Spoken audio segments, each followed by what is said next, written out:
Woo! 3-0. 86 championship song and video. New York Mets. Let's rock, man.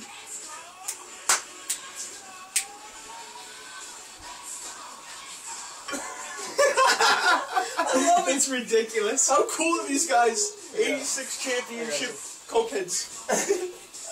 Fix my joy right now. Yeah, we gotta make sure. Mets gears are full of theft today. David Wright is on fire. Lucas Duda smacking home runs.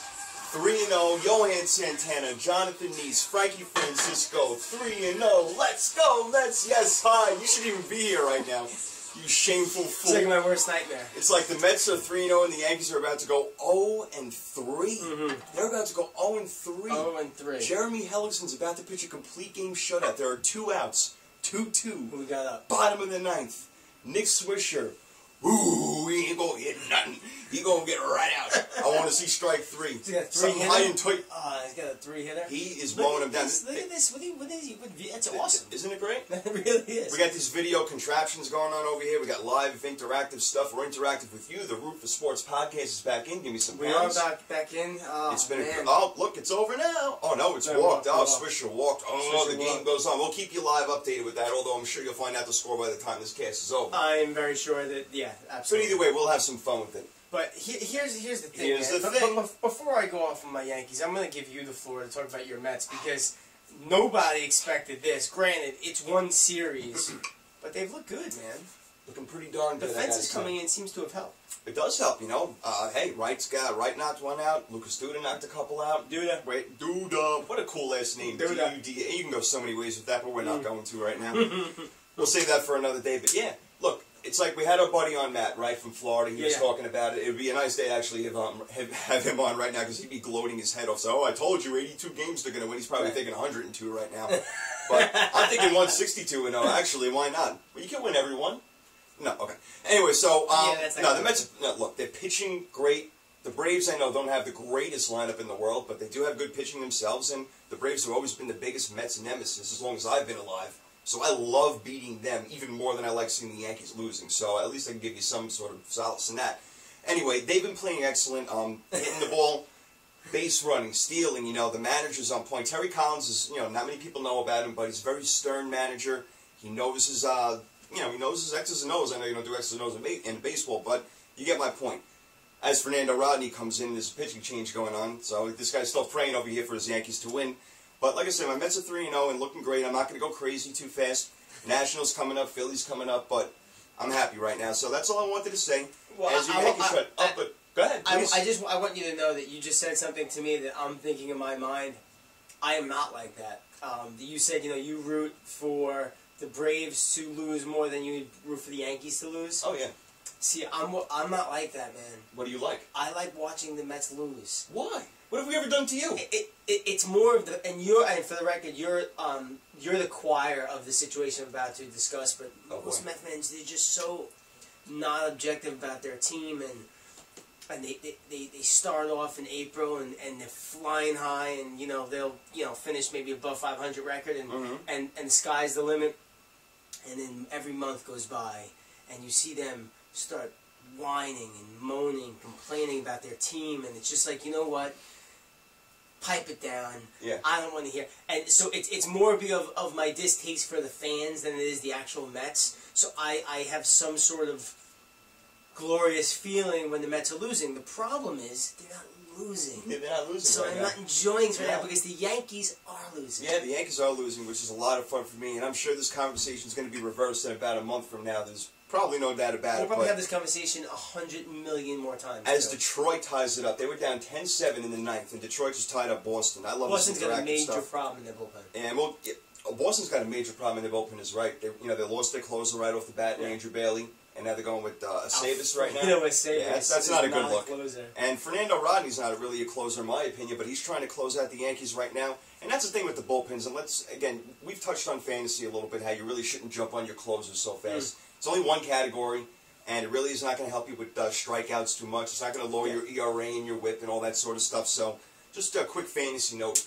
don't worry about your closer position so much. For example, I drafted one closer, Frankie Francisco, and I won my save stat this week already. So 3 saves. He's got 3 in a row, and that's with the Mets. And like I said earlier, he may have none next week, but the point is Mariano Rivera blew the first game of the year. Yeah. Even the best ones at that particular position, not in the scheme of the career, but Mariano Rivera is obviously in a league of his own, but it happens. It happens. It happens. It's so unpredictable, and also pitchers' arms are fragile. Yeah. And there's guys out there sitting out there right now you could pick up to help you in that category. Yeah, there's no reason to jump. Yeah, you don't got to jump and abandon ship on the guys who you think are going to be good. Like Alex Gordon right now, we both have him actually, ironically, in separate leagues, and he's not doing the right thing. I'm not sure he's actually even foul-tipped a ball. Yeah, struck out so many times already. But it takes some guys to find time, get their groove. Like Mark Teixeira, you know, he never comes around until about May, but then he has like an MVP type of season all the time. Right. So you got to be patient on some of them. Right now, you know, some of your big boppers are definitely getting the job done. I mean, you know, Bautista's hitting the ball pretty well. I got Votto, he's smacking him around a little bit. It's just interesting how the beginning of the season starts out, and when you look at who's leading categories and everything like that, it's always guys that you really like never even heard of. And people will jump on him, oh, who's this guy, who's that guy? Totally agree. Yeah. And as the season goes along, in the home run category in particular, the cream always rises to the top with the home run hitters. So by the end of the year, are we over? Yeah, it's over. Third out. Fernando Rodney closed him out on 4 pitches. Who's he going to? Banez? Yep. Oh, that was a great free agent pickup. Well, he smashed a home run the other day. 38-year-old scrub. Yeah, he did. I think when we were on the phone. Yeah. But where was I? You were over there. I'm here. So moving on. Yeah. So the Yankees lost, which is great. 0-3. Mets 3-0. Awesome. The Red Sox are, you know, got off to a slow start. Again, we talked about that pitching. It's not great. You know, Beckett didn't have a great outing. Lester didn't have such a. Well, actually, Lester pitched good. Lester pitched really good. Actually, Lester did pitch good. Actually, just an aside, that pitching duel for opening day, yeah, it was nice. Was just awesome. You had a lot of good opening day pitching. Well, actually, I'm not sure you heard the stat, and I don't know how they measure it in terms of games played on official opening days year to year, but this was the second lowest amount of runs scored by starting pitching since 1969. How about that? 1969. That's wow. 40 years and change ago. Yeah. That's how good the starting pitching was. But Verlander and Lester was awesome. And I'm just thinking of one. I wish I could remember. Dempster and Strasburg had a nice matchup a few days ago. You know, Roy Halladay pitched well. Even for Pittsburgh, what's his name? Eric Bedard had a good game, which is interesting. Yeah, which is very interesting. Yes, and you see, and there's an example of guy. Oh, Eric Bedard, great. Trade him now if you can. Yeah, seriously. Trade him right now. Get rid of him right now. He's the ace for the Pirates, so get rid of him. Right. So you know that's a little fantasy. Speaking of aces, you know, big ace. Jump on him as fast as you can. Bruce Chen of the Royals. I mean, if we're talking aces, Bruce Chen is the ace of aces. Yeah, right. It's too big because they got a good lineup also we're talking about. You know, Alex Gordon and Billy Button. There's Eric Hosmer, kid. Something else. Guy hits a ton. Hosmer may be like a cream of the crop guy by the end of this year. I mean, that's how good. Right, the Royals probably trade him, right? They'll trade him to the Yankees, of course, and there you go. And then that's when we'll be having our conversations at the end when he's playing first base and Teixeira, I don't know. He plays first, right? Yeah, he plays first, yeah. No, it's not, well, they can always DH, do whatever they want to do. He's a beast. Teams that have no hope, Chicago Cubs, and they just never will. It's so unfortunate for them. Kerry Wood, why do they keep him around? He just is awful. I'll tell you what, though. The one sparkle of hope that he had in his comeback from his just unbelievable run of injuries was when he was setting up for Mariano. Oh, right, yes. Yeah. That brief little stint, he was good. He was. And I actually think he learned Mariano's cutter for a little while. I'm not sure if he's still using it. Apparently not. I was going to say, apparently not, because he's not. He's been brutal. Yeah. Oh, the Cubs. Yeah, there's something. You know, it's funny that you mention that, because when he did go to the Yankees, the Cubs are cursed. When he went to the Yankees, there are certain places that guys go where you just get better. Like in football, when you go to the Patriots, except for Chad Ochocinco, you get better. Ocho Stinko. Yeah, exactly. So, where was I going with that? You go to different teams and you get better, and like you learn, because you learn from guys like Mariano. You're sitting out in the bullpen all day long. These pitchers are showing each other how to grip certain pitches. Yes. It happens. Like when pitchers go to St. Louis all of a sudden because Dave Duncan is a great pitching coach. True, very true. They automatically become better. That's like with, back in the 90s with the Braves and Leo Mazzone. Absolutely correct. They had the greatest pitching staff, and it wasn't because they just had the best talent. It was because they had the best coaches. Right. And it goes hand in hand. And the Yankees are another one of those teams that just have a lot of good assistant coaches around him. But you know what they don't have? Tell me. They don't have a good head coach, manager. You don't like him. No, I can't stand him. Yeah, he's definitely not your boy. I can't stand him. Here's why. We're at game 3 of 162 games. Yeah. A 6 month? Is it 6 months? The season? I think it's 6 yeah, months. about 6 months. 6-month season. Your ace is on the mound in game 1, and you are intentionally walking a guy to load the bases that has a career .230 hitter, and your ace is on the mound. Right. And he manages every game like it's Game 7 of the World Series. And if you do that, there's 2 things that are going to happen. Number 1, if he's not already gray, which to some degree I think he is, yeah. he's going to be gray very fast. Just so there's so much stress about that. It's a very long season. Yeah. You can't manage every game Right. to that level. Right. You got guys like CC Sabathia deserve to have the long leash. They deserve it. And it can go both ways, but with a guy like Tony La Russa, he's mostly accused of overmanaging. He's accused of overmanaging, excuse me, and, well, I mean, he's got away with it because he's got himself a few World Series, but it's a way to lose your arms late in the game. I've seen Tony La Russa put out outfielders pitching more than I've seen anybody. It's because he runs out of these arms in extra inning games. Absolutely. So well, here's another thing, too, though, is, I mean, it's game 3, and they're already talking about guys needing days off for rest. Yeah, it's... What are we talking about here? Well, maybe if they didn't play every single day in March for spring training, that always freaked me out. They play more baseball in March than they do in the first 2 months of the season. Well, part of that has to do with the fact they're in Florida and Arizona, Sure. where it's warm. But the other thing is if you look at the box score, most of the time they're out the first couple innings. They're out the first couple innings, or they're kind of playing every other day. Right. No, so, I understand. But it's still a grind because you still have to go out to the park every day. I just don't believe that a guy, I don't care if he's 39 years old or he's 22 years old, needs a rest 3 games into the season. What are we talking about? I know. I hear you. I agree. And Girardi, I swear, one of these days, we're going to figure out how to make our technology work, and we're going to show my head exploding. Because that's what I feel like happening when I'm watching this guy manage a team. It drives me crazy. Yeah, I guess it does drive you crazy. It drives me nuts. I like watching Mike Scioscia managing. He's got himself a real big Great stud manager. right now. He's a great manager. I find that catchers make very good managers because Absolutely. you're like the general behind the plate. Best managers. They do. And, well, your boy Girardi was a catcher. He's got a World Series. He's still a pretty good. He has 2. No, he didn't win with the Marlins, but he had a good season with the Marlins. Had a very good season. He brought them. Yeah, but absolutely. Joe Torre was a catcher too. You see, there you go. No, that catchers see, make. I'm not going to start rattling off all the catchers. I can't Yeah. name them all, but one day I should get that list because yes, they do. They're behind the plate. They call the game. They see the entire field. You know what? Also, I love just to go like into it a little bit. I was watching the Mets a couple of days ago. Well, I watch them every day, but just a couple of days ago, I'm watching Brian McCann. He's a very good player. Great. Very good hitter, but a very good catcher. He's an intelligent baseball player. Very player. smart. He watches. Absolutely. I love how he watches the hitter. Yeah. And watches, see what their eyes are doing or what their mannerisms are or whatever. He's a very smart guy. And Chipper Jones is on his way out, and he's going to be the captain of that team very soon. And he's probably the best catcher in the game, even better than Joe Mauer and really anybody you can name out there. If you're talking about all the way around, there would be very few guys. I mean, Mauer is almost not even a catcher anymore. Yeah, boy, bad contract there, huh? And unfortunately, well, I wouldn't say bad contract because his contribution is still going to be there. It's just not going to be their catcher, which is the issue. But that was the point. They gave him that money. Right. They gave him the money because he's playing catcher. And if Bruce Bochy stops treating Buster Posey like he's 2 years old, yeah. maybe he'll actually be the best because he's also a very intelligent baseball player. He is. I like that kid. I got a question for you. We're talking about managers, Scioscia and Girardi and whatnot. If you had like not necessarily the best manager in baseball because that's such a subjective thing, who's the best. Who would be your ideal manager for a team you were on? Right now. It sounds biased, I know it does, but Bobby Valentine, and the reason is... This is how biased because the Mets manager is Terry Collins. Okay, well, all right, there you go. But Bobby V wasn't... You want this? Let me tell you why. There's no question the man knows the game. He knows it as good as anybody, and he knows the players that play now. Because he's involved in the game from the ESPN standpoint. Now he's back managing and everything. But he also brings that charismatic attitude where his players like him because he gets along with them. He's a player-friendly coach. He gets the respect, and he gives out the tutelage, and he doesn't get back-talked to. And he's not the kind of guy that's going to give you a whole bunch of crap also. If you're doing something wrong, he'll try to fix it. So from all respects, I know he's not the best manager in the game, but that's the kind of guy I want. A guy who could be player-friendly, but also get the respect from the players where the players will allow him to tutor them on whatever is wrong and not take criticism offensively. Okay. Okay. I mean, what is he?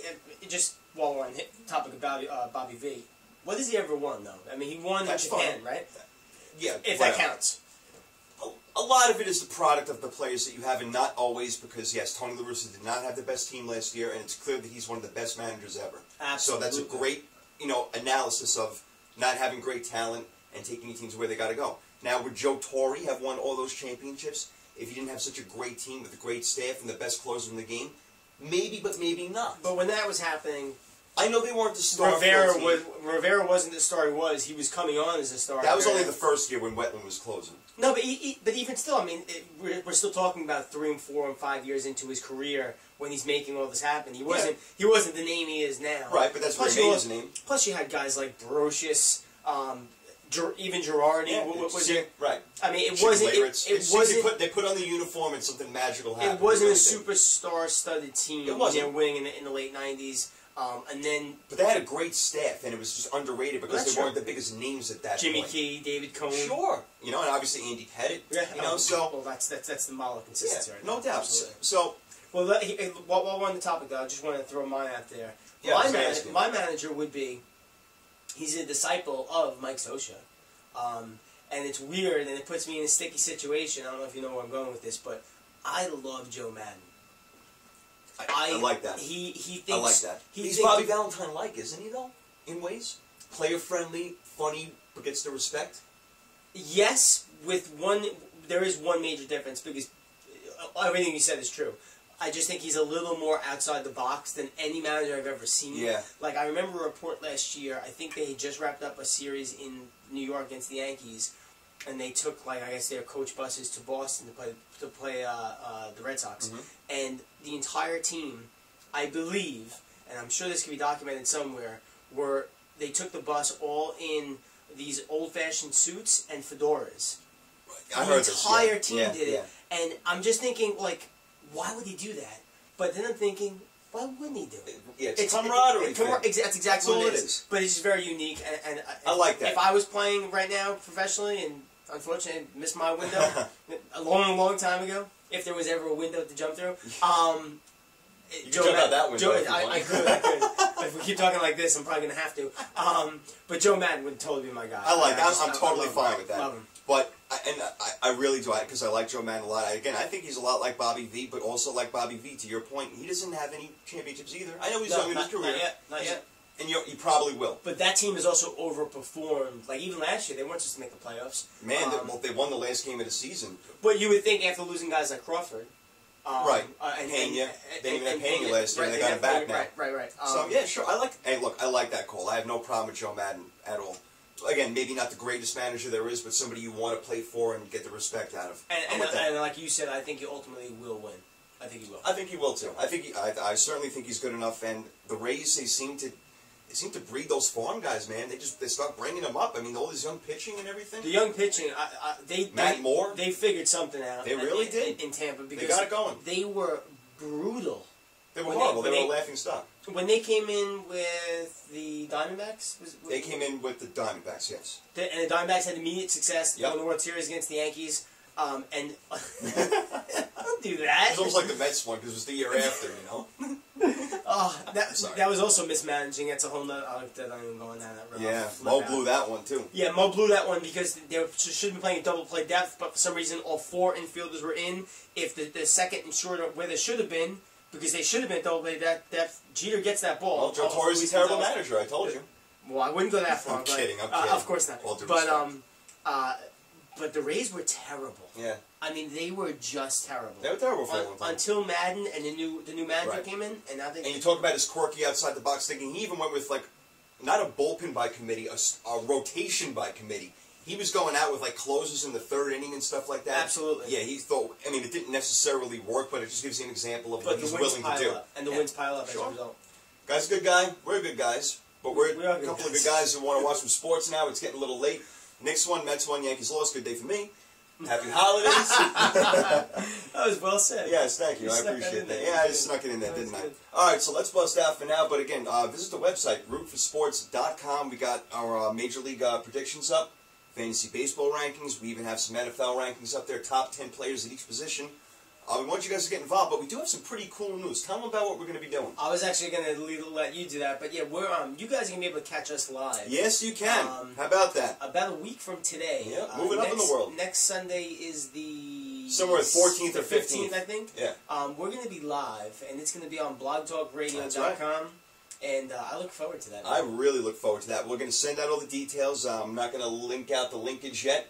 We'll let that go, but we will definitely pop it up. Yeah, we're going to be live in action. And you guys can call us up. That's the thing. And we can go at it. We can go toe to toe. Yeah, I mean that's the thing. You know, we always have our setup calls, but now we can take the live calls and get interactive with you guys. You know, learn your names and everything, and we love to have you. We can talk anything, fantasy, baseball, all sports, whatever you want to talk about, as long as it's not hockey. We're good. Yeah. Right? So we just need to get to the linkage. Yes. And right. We'll find Link and Zelda, and we're good to go. All right. You want to go play some Nintendo? That's great. Absolutely. Absolutely. All right, let's go, man. Roofersports.com, boys. We're out.